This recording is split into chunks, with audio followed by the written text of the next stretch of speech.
the Grey Hat Beard podcast. Hello and welcome to show 28 of Grey Hat Beard, the modern workplace podcast where we talk about all things Microsoft 365. My name's Kevin McDonnell. I'm the Grey of Grey Hat Beard. I'm a solutions architect at CPS. My name's Alan Ridley. I'm the Hat of Grey Hat Beards. I'm an Office MVP and also an architect at CPS. Hi everyone, my name is Gary Trinder. I'm a solutions architect at CPS as well. I'm an office development MVP and member of the PNP team. And Gary's sigh there, I think, sums up how we're all feeling a little bit at the moment. A little bit frazzled. I don't know about anyone else, but work just seems really, really busy. Lots of community events.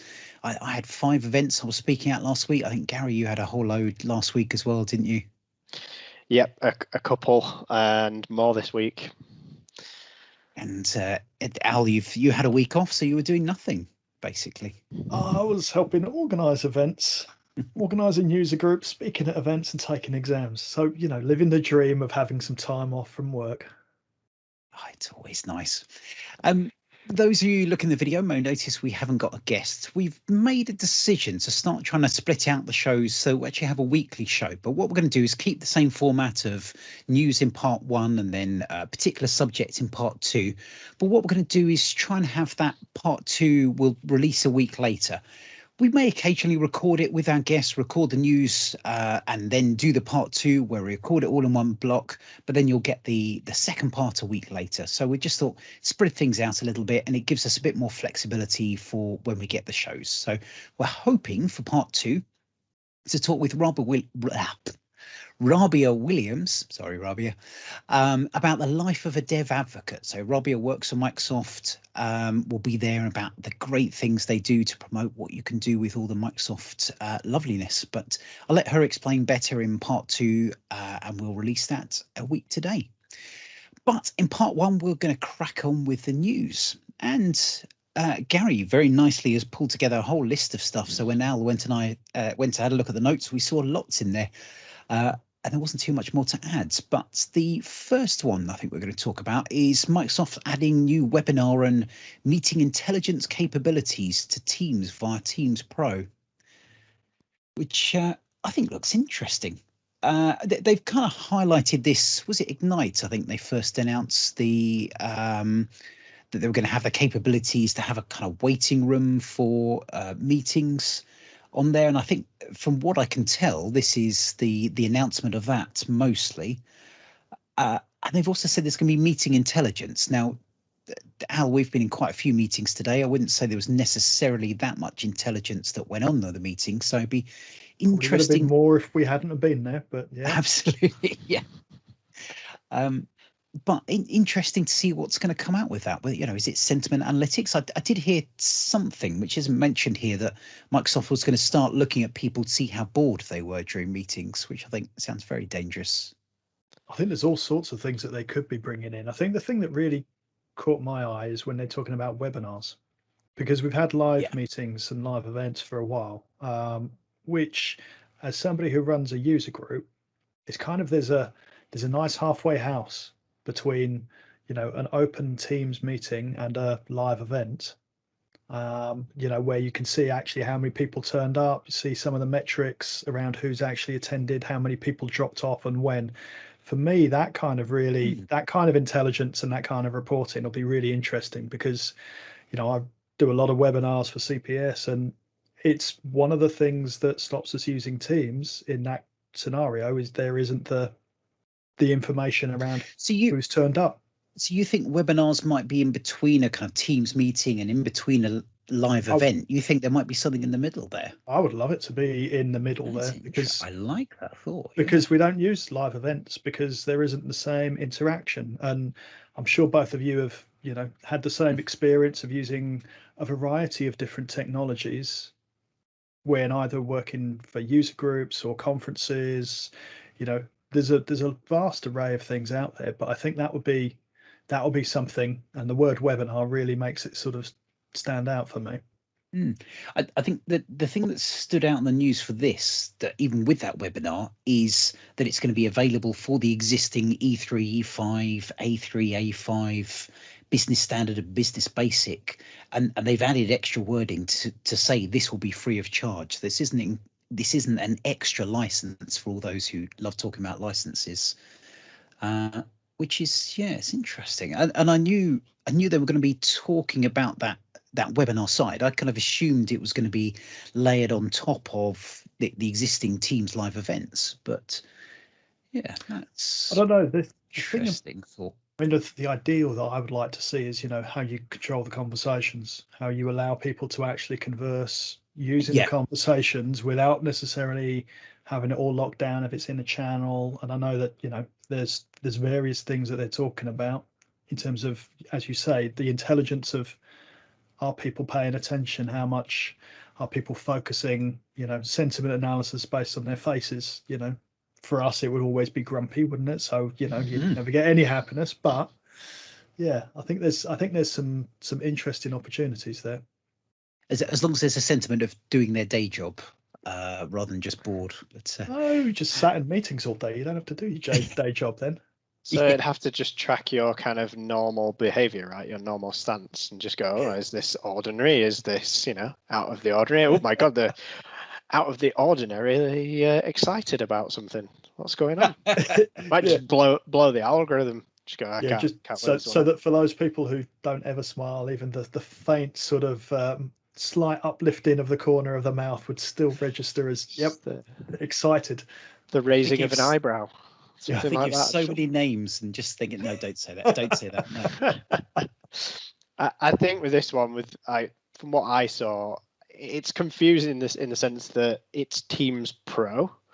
So when I heard this, I was like, ooh, okay. Pro sounds premium, sounds extra level, sounds more licensing, and it does seem strange that why would you call it Pro if everything's just going to stay the same? Doesn't really make sense. So be interesting to see how this could potentially change. And at the moment, it's just kind of testing out the different features. But I think you're right in saying that there is this gap. Like I've done sessions on the Q&A, and it feels very disconnected. Whereas sometimes you could have it as a meeting, and everyone can just do whatever they like, and it's there's not as much control there as you'd like.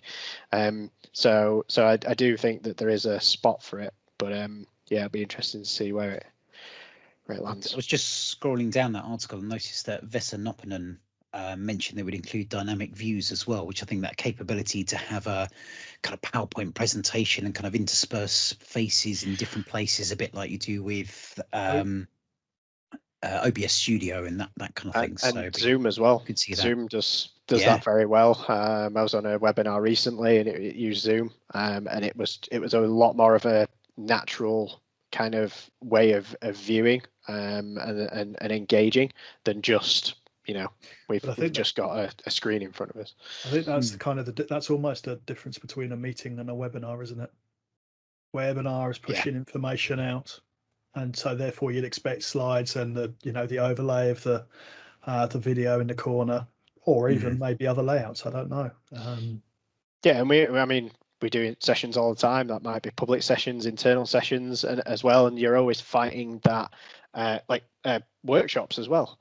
You're always fighting that. What do I show? How do I get people engaged? You need to show the things that you present in your PowerPoints and everything, but then you need to see the people as well, and gauge a reaction. And that's not always easy to do. It's. I think we've seen a few of these things mentioned, and I guess now it's they're starting to arrive, right? In some capacity, which is good. I think the Pro could also be a separation between the personal and Pro. Teams personal versus, because that's kind of that's caught me a few times coming in and changing the account that you're using. You go for me. No, that's personal. No, I don't want that one. Yeah, because now you see it in the menu, don't you? Yeah. With the new menu picker. For anyone listening, some people will see that. I know it has released up on certain releases, not necessarily everyone. We get in trouble on that one. Moving swiftly on, I think still related to Teams, there was also an announcement about enhanced productivity in Microsoft Teams with pop-out apps and tabs. So making it a lot easier to get those apps and things popped out and use those multi-window, which kind of fits with this, having the meetings, being able to have different elements and adjusting things to your screen. And as someone who right now is sharing on one side of my screen, a very wide screen that I've made narrower for people to be able to see, and then I've dragged different windows over here with the show notes and also trying to look at you. I think being able to pop out different elements of that and work with it would be really helpful.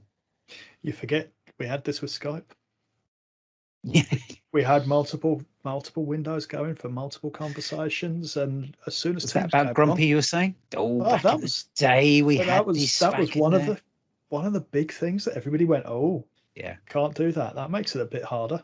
So I think this is really kind of a lot of the multi windows. So long as it doesn't kill your machine, it will be it'll be something really good. I mean, it'll massively increase productivity for a lot of people who have lots of conversations going on. There's nothing worse than clicking into that document in Teams that somebody shared in the chat, seeing it. Somebody pops up with a conversation, you click on that, okay, now I have to go back and scroll down to where I was. So I think this will be really, really useful. So I think that on the face of it, you kind of look at it and go, all right, so what? I can pop out a window and a chat and things like that. I actually think this has probably got a lot more than what it kind of shows at the moment. It's just like, pop out a personal app and pop out Polly for your polls. For me, this is then where Teams starts to come into its own, when we start to see line of business applications delivered as Teams apps, because they can then sit in, alongside your desktop apps, but running through Teams. I think it's a lot more accessible, especially if you're, the kiosk workers, if you like, who are, using Office online. Then you can start to pop out Word and Excel, and it be part of this Teams interface. So I think it's a one of those features that you just think, okay, that makes sense. Why did you do that? But I think it opens up a hell of a lot of possibilities as well. Certainly for the businesses to really get their new applications out there. Absolutely, yeah, definitely agree. Moving away from Teams a little bit. I think there was some nice news. Now, I hadn't seen it until you shared this, Gary, about the Edit and Data Grid view, and I saw that they changed the name of it. What's it now? Quick Edit. Sorry, they've changed it from Quick Edit to Edit in Data Grid view, which I think is, again, like it used to be in SharePoint. But let's not sound like grumpy old men too much. I think why give it extra work? Just Quick Edit makes sense, right? It allows you to edit quickly. I don't see why they had to change it. We'll go on for hours if we start talking about naming. But I think what was interesting here is the fact they're adding more functionality. And I think, Al, you were talking a bit about this. Yeah, I mean, I'm still a big fan of lists. I think lists are awesome. And certainly when you start to put in the formatting and, what you can do with the lists really easily out of the box now. I've worked with clients just showing them what they can do. And it blows their minds what they can do. But this just adds another level for that bulk editing, quick editing or grid editing, whatever they're going to call it. But it just means that actually you get more of that. You get that rich text editing, you get dates, you get the people picker with the full sort of parity to what you would expect anywhere else that you're using a people picker. Still with that capability to fill down and get that Excel like capabilities and bits on there. And it edits now when you edit each individual cell, doesn't it? Sorry, it saves when you edit each cell now, rather than sort of doing the whole line of that row and But I'm mixed about. I quite enjoyed that. That was quite useful occasionally. You could sort of check it was all right and then click to save. But I think it's probably better. I mean, I think, the view to say, fields with missing data has always been a godsend since they introduced that, so you can actually save things with missing mandatory data. But this, I think, just it makes it easier to actually edit all of this content. And obviously you can pull it into Teams and use it in Teams. So, again, going back to your pop-out window, you got your list and you can edit it easily. It's, really useful. Just makes lists just that little bit more polished. sort of in this world of Planner and other things, I think lists are often forgotten about, but I still think it's a big place for them. Very useful place as well. I mean, planning a user group and planning sessions that you're going to put people into, it's so quick and easy. It's 5 minutes to set up and easy to use.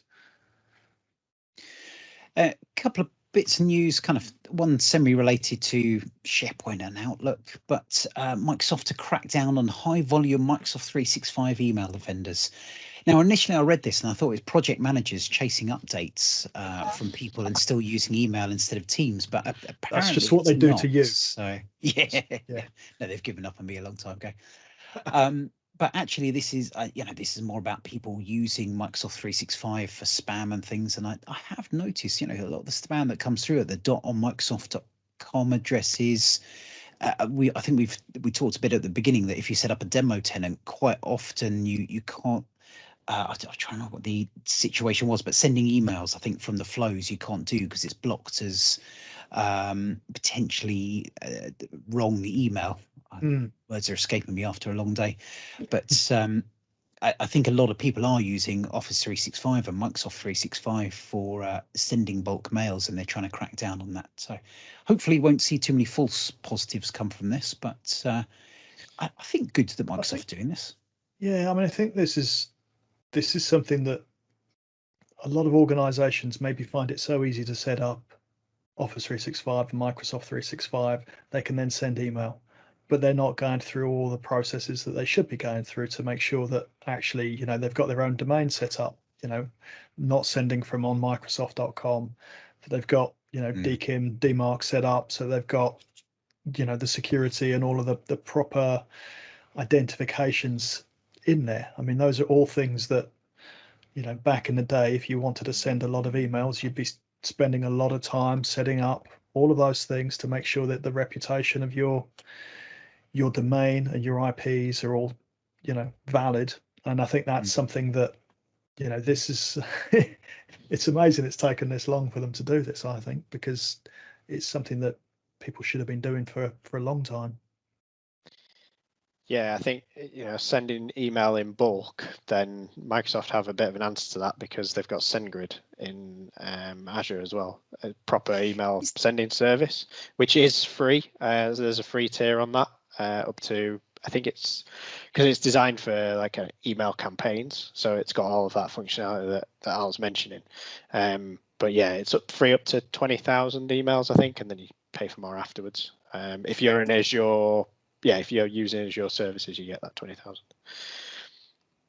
And isn't there a bulk email capability within Microsoft 365? I think it was one of those business premium services. I'm having vague recollections from about 2, maybe even 3 years ago. They had something there that if you wanted to send large amounts of emails, you could send it through. But I think you're right, SendGrid's probably the proper one. I think it depends how you're doing it. They would probably direct you towards the Dynamics marketing suite. I'm thinking more for smaller organizations who may be just sending out a mail list to their clients, and they might have a few thousand people there. What is the right way to do it? And I think you're probably right, Gary. SendGrid's the options to look at there. And even with something like SendGrid, you'd still be setting up SPF records and all of that good stuff to make sure that you've got all of your email set up correctly and trusted. And on that kind of news of Microsoft stopping people doing dodgy stuff, they've also brought in you used to be able to get a free Azure pipeline for your open source projects, so you could run your CI/CD processes using Azure pipelines. They're going to stop that for any new public projects, so you won't get a free one as part of that. Obviously, you can still use GitHub Actions, but the reasoning they gave is that they found a lot of people using Azure DevOps for crypto mining, and so they're stopping it for everyone. And I think, to be honest, this is probably, I don't think they're too worried, because I think they're seeing people adopt GitHub Actions for the main CI/CD primarily as the right way to go ahead with this, and this is just helping back that and making sure it's being used for the right thing and not just to make money. Yeah, it's interesting now. It's kind of like, all the free services are being kind of abused, if you like, for different means, and you wouldn't think of that, but yeah, it's obviously going on. I think this isn't a permanent kind of thing either. I think that they're temporarily stopping it because they're looking at bringing it back, so that there is a solution there from what I understand. So it's not a complete, they're going to stop whether they bring it back as is, or whether it's kind of I think they will encourage people towards GitHub Actions regardless. I think they might make it easier for people, or maybe you can request it specifically. But yeah, you're right. I don't think it's a permanent, whether it comes back exactly as is or not. Well, it'd be interesting, right? It's then kind of, do you just move the problem rather than solving the problem? So I think, we probably, it will be the last we've heard of this. I'm sure definitely come back. The crypto miners will always find another way to make money. Talking of tracking things, 2 new apps came out, milestones and bulletins. We'll put the link in the show notes. Yes, another way to track tasks. Yes, another way to share things. Nice apps. Being able to have a look at them and see what they do is interesting. But the reason we included this one primarily was actually an interesting chat I had with a client they were still working out their governance plans for Dataverse for Teams, because obviously every time you create a new app within that creates a new environment. They wanted to think about that, work out the impact, manage that correctly. So they disabled the Power Apps and Power Automate, so you couldn't create new ones. What they found was that these 2 new apps they hadn't blocked. And a few cunning people in the organization realized that if they install these apps, it would create a nice new Dataverse for Teams environment, and you could work around those lovely blocks that people had. So public information, if you are looking to manage your Dataverse for Teams, not just give the Wild West to your organization. I'm torn slightly between giving people access to try things out and making sure you don't get too much chaos. I think absolutely planning things is the right way to do. Make sure you also disable these 2 apps as well, because otherwise you will suddenly find people work their own little way around it. And I couldn't possibly endorse anyone to go and to install these apps into their organization just to do that anyway. That would be a very silly thing to do. But probably a big shout out for the Power Platform Centre of Excellence. Get that in. That's where you should be managing things properly. Yeah, you definitely know if you've got a Dataverse for Teams problem, right? If you just see all those environments, where did they come from? A Dataverse for Teams problem, yeah. And going along that, and I was about to say finding new problems. Let's start positive. Finding new solutions. Microsoft has announced PowerFX, a new Power Platform low-code language. And I think this is looking to address, when Power Platform came out, it was that power users. I think it's fair to say that many people, when they get into Power Apps and Power Automate, find it very technical. And it does feel like it's a little bit more of a developer-esque tool for people who certainly are looking at macros and things like that. It is a way of thinking that the average user finds very hard. And I love that Microsoft is trying to find a solution to it. It's trying to find a way for people who aren't macros, but they're a whiz with, did I just say a whiz? That's awful. That they're very good at doing kind of Excel formulas and things like that. They can do their VLOOKUPs. They're technically minded enough to do that, but they're not writing code. And I think from what I can tell, PowerFX, we'll have to talk about the name at some point, but PowerFX is looking to fill that gap. And I think that's good. I think that's worthwhile. It is. I mean, I don't know. It's strange where it's just like, it's not code, but we're coming up with a new language. Oh, and we had this other language before. And it does seem a bit strange for me coming from the code side of things. Because coding doesn't have that many languages, does it? Well, yeah, true. But I mean, it's the don't try and make it that it's not code when you're coming up with all these new concepts.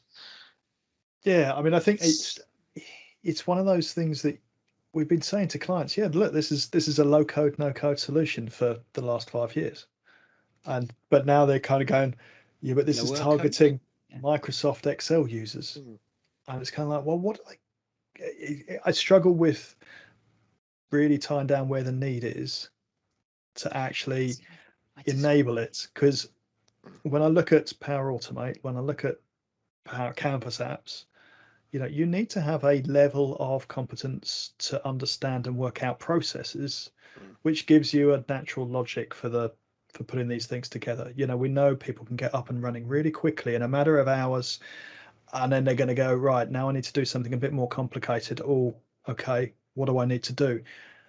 And I'm struggling to see where this kind of fits into that journey from I can get up and running in a couple of hours to, I need more help after a couple of days. I'm also thinking, how this fits into what we already have in place in terms of introducing a new language into an ecosystem that already has the functions already defined, the languages already in use, and it's quite simple at the moment. You go into Power Automate, it's a GUI, you lay things out, then there are formulas, and you drop the formulas in. I love the layout, but the reality of actually doing so much with Power Automate, you hit so many complexities so often. And even I, as someone who thinks myself as a decent developer, will go through and go, oh my gosh, I'm stuck in this loop. How on earth do I get to this?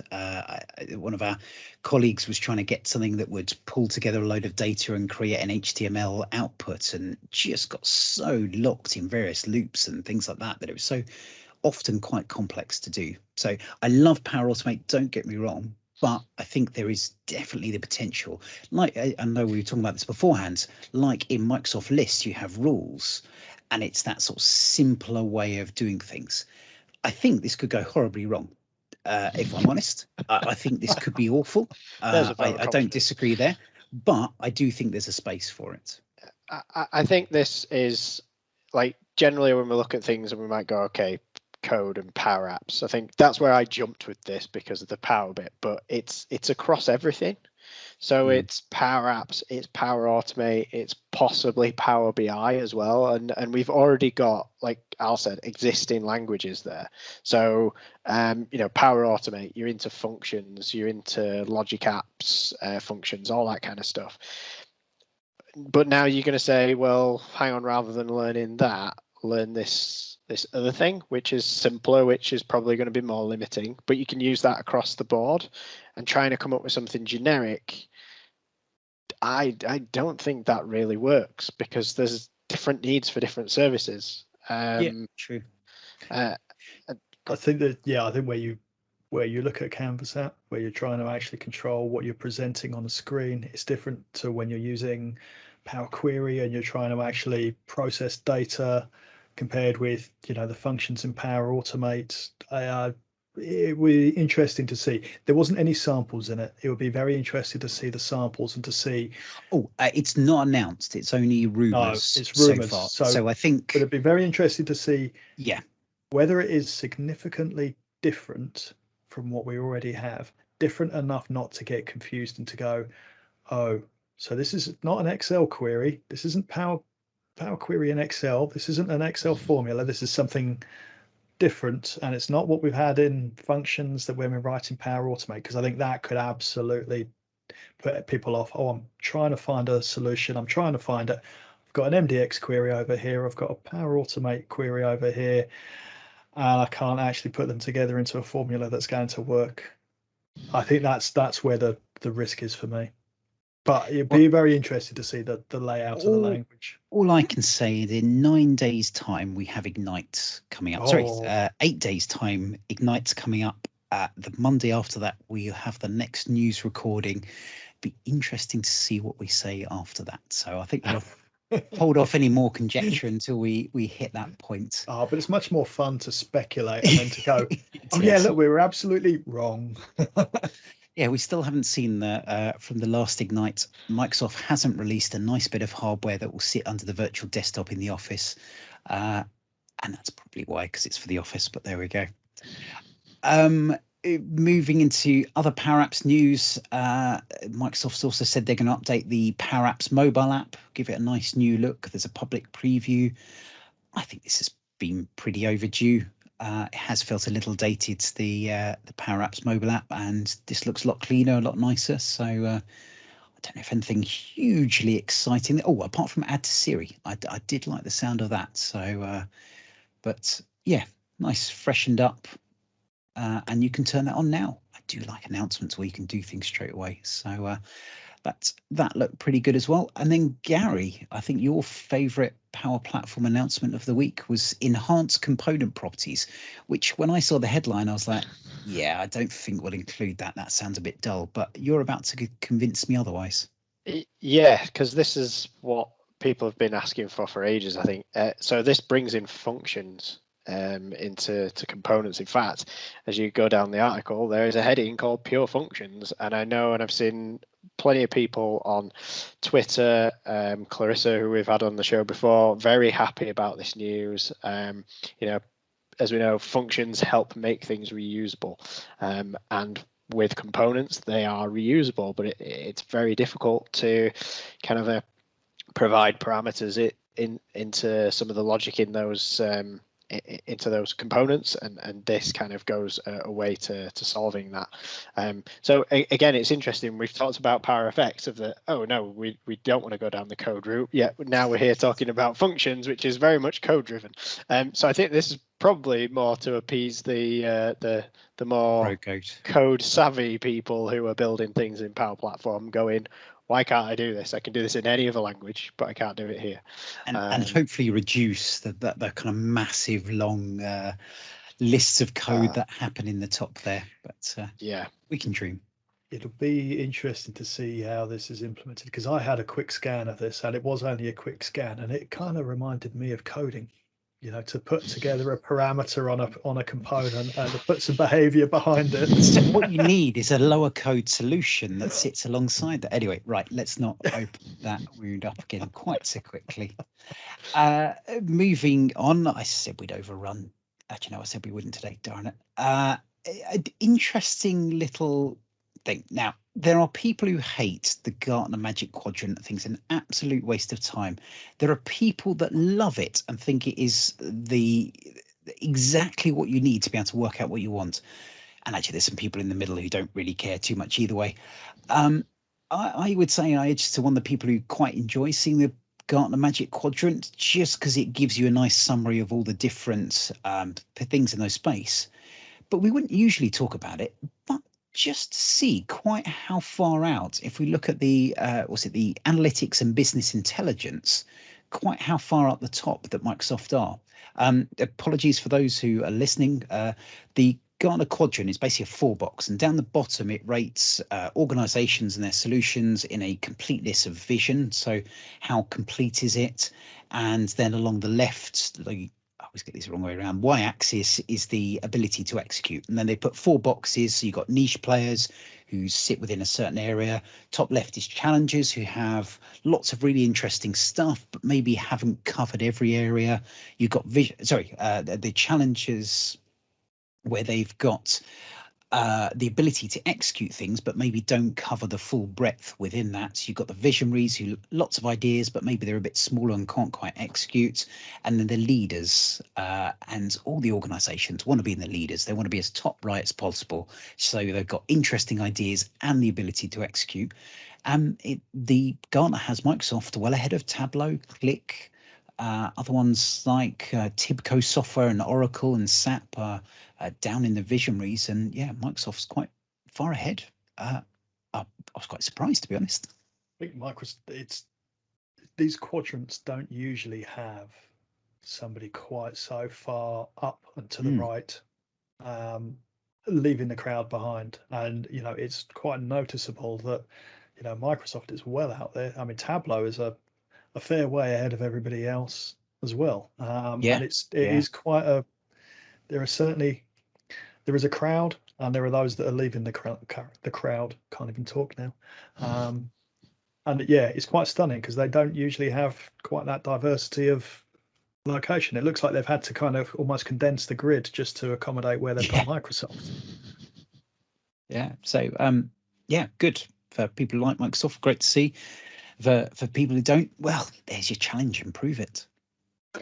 But nice to see. Moving on, some interesting security news, enabling remote work and new scenarios with Microsoft 365 E3. You actually made security sound interesting and exciting by saying it like that. Yeah, I was putting myself to sleep there. So Al, try and convince me why this is interesting. I think this is what they're doing is they're bringing more capability into the E3 level licensing. So the E3 EMS, they're bringing more functionality in, and they're bringing the security stuff in so you can manage devices. You can control the data that's going onto the device. Oh, excuse me. And you can really manage those devices more effectively where you've previously needed an uplift in licensing. It makes it more palatable for a lot of organizations when they have a lower level of licensing, but they get more functionality. But this is kind of democratizing a lot of the security capabilities that they have. So it really makes it easier for clients to look at their licenses and go, that gives us a lot more capability, a lot more functionality, will immediately reduce our risk, which is really, really good. Obviously, there is the slight caveat that they might be slightly increasing the license cost. You hit onto that one quickly.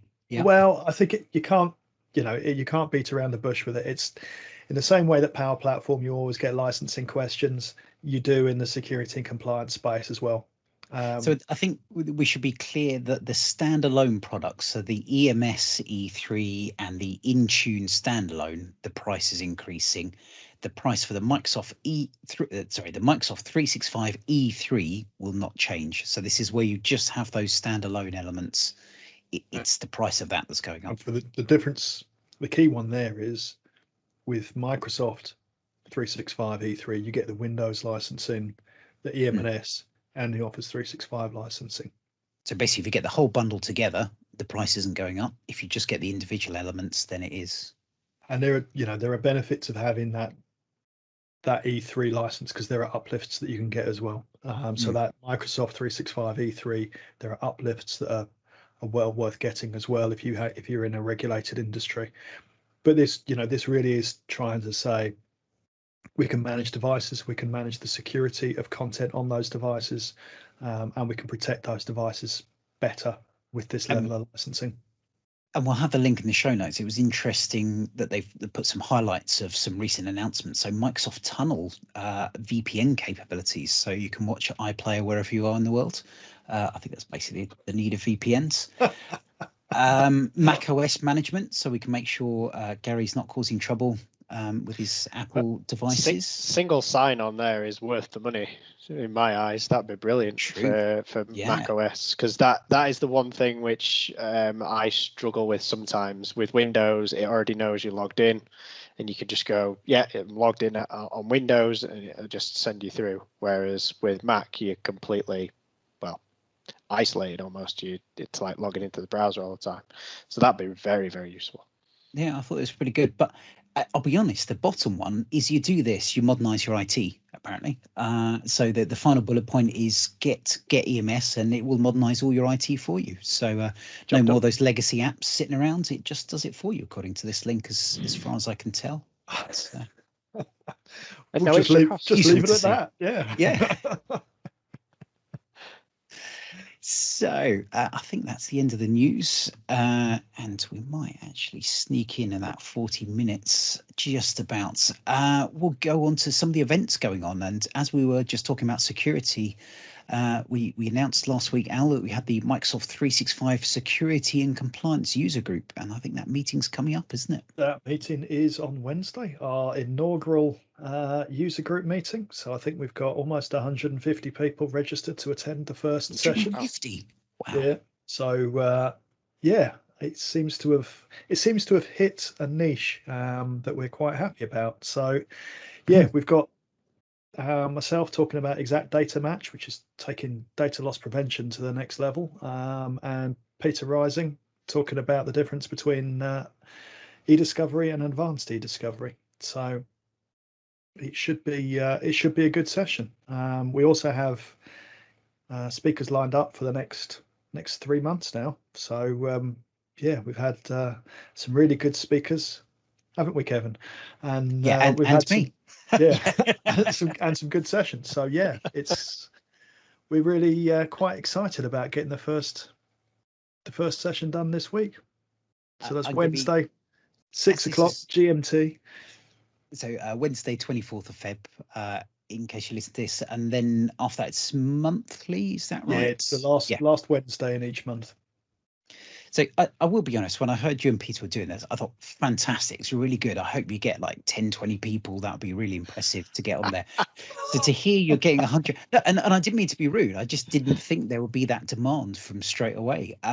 So to see that many people, you've got over 200 members subscribe for it as well. I'm really impressed. I think it's fantastic, and I can't think of two people who'll do it better as well. So really looking forward to that. I do also know we are sharing Peter's picture there. I've seen a recent picture of him. He's looking even hairier. So I think with lockdown, I'm a bit worried it's going to look like Cousin It. Hi, Peter, if you're listening. I know you do mention the show. It's worth saying hello. But yeah, looking forward to that one. Will you be sharing the recordings afterwards, or aim not to? So we're not sharing the recordings. It's a user group. We want to have the conversation and the discussions. So yeah, we've decided that we're not sharing sessions, not video, not recording them, because it is, for the attendees to have those conversations. Yeah. So that's a key for us. That's a key part of the user group. It will always be online. We're trying to attract a global audience, but yeah, it's online, last Friday of every month, and there are details up for the next 3 sessions. So if you're interested, have a look. Yeah, and you still have your call for speakers open? Call for speakers is a permanent one, so you can find that on the details of the user group. Isn't it? Yeah, it's in there somewhere. But yeah, do have a look at that. So yeah, good luck for Wednesday. And you've had, as you mentioned at the start of the show, you've had some busy times. You've been helping out with the Scottish Summit as well, Al. Yeah, looking after a room at the Scottish Summit. So 365 speakers. So it's a big event, and big shout out to Mark and Ian. I mean, they are putting in an awful lot of effort to get this all put together, as are all of the helpers that they've got. So yeah, really strong team coming together. It will be an awesome event. Real shame it's not in person. It was a great event in person last year. But yeah, if you haven't registered, there is still time to register, and go ahead, register, scottishsummit.com. And there is everything there that, there's different tracks in language. I know Veronique, we had, was it a couple of 3 shows ago, is doing a session in French on PowerShell, and just, I'm not going to pause on all these, but this isn't in the order, but just the number, there's like 10 tracks or something. So that there will be something in there for everyone. There really is. Just the sheer number of sessions going on is incredible. Yeah, covers everything from modern workplace to dynamics, Power Platform, inclusion and accessibility, personal productivity. There's all sorts of stuff in there. Something for everybody. Yeah, so definitely have a look at that. So I just noticed that. Abusing Azure Active Directory. Excellent. I'm going to sign up for that one. Global Automation Bootcamp. So I think there's been quite a few sessions of these. I know Veronique mentioned spoken, but Gary, you've got one on the Azure track on 27th of Feb. Yes, so I'm doing keyless authentication using Azure Managed Identity. It's the same day as the Scottish Summit, so I've actually 3 sessions. 3 sessions that day. So in the morning, I'm doing the Manage Your Tenant and SharePoint Framework projects using the CLI for Microsoft 365, then straight into Great Hatbeard sessions, and then into this one. So Saturday is going to be a busy day. And Sunday will be spent trying to placate your wife afterwards. Looking after a 15-month-old. Yeah. So I'll probably want to do more sessions. It'll probably be easier, right? A big shout out, Ignite's coming up. So who knows what's going to get announced there? It's strange. This isn't the usual time of year for Ignite, but I think it will still be quite a big event. So keep an eye out for what's happening with that. I'm sure news will start to come out, and we'll be able to find out what PowerFX really is like. Yeah. After that, you mentioned the Grey Hat Beard session at Scottish Summit. We're actually renaming it to the Happy Hour Etiquette. So we talked about this in the last show, our regular chance to share the etiquette of Microsoft 365. Our next session will be coming up on the 9th of March. Do need to have a chat with Louise and make sure we get that up on the post, but we will be running these every month. So do sign in. I thought the first one went very well. We had some great chat from people, some great questions. It is an open meeting, so we will ask people what they think as well, and we love that two-way engagement that comes through. So great fun of those. And then finally, Al, you're speaking at the Azure Thames Valley on 16th of March. Yep, key concepts for security and compliance. So trying to explain for the layperson all of the security and compliance things that are available in Microsoft 365 and Azure. It's got a lot. How long's that session? 2 hours. It's about no, it's a usual length session, but it does try and explain things with the use of interesting pictures and metaphors rather than the technical jargon. So really good for someone who wants to go in and not fully technical, who wants to get an idea on things. If you want to understand what all the technical product names actually do, it's the session for you. Fantastic. And the last one, and I haven't put this on there because I've only just thought of it. Today in the UK, we've had the announcements of the aims to when the things are going to open up, hopefully, fingers crossed. And it's looking like Commsverse is going to be the first in-person conference, because I know things are due to be allowed from 21st of June, but it's now looking like June 29th to 30th could very well be the first in-person conference. So if you've really been missing people, I'd probably get in and pre-order your tickets now, because that may disappear very quickly. I know the call for speakers hasn't opened up because we were waiting to see if they could do it in person. It's sounding pretty promising. So the guys who have been working on that have been doing such a job to try and keep things, make it happen, and I really hope it does for them, because it should be brilliant. So I think that's the last event there, and I can leave that open and go and register myself for it, because I've just realised I haven't either. Mostly because I was waiting for the call for speakers, but you know what, I'm going to get my ticket in there, and I'll be there regardless, I think.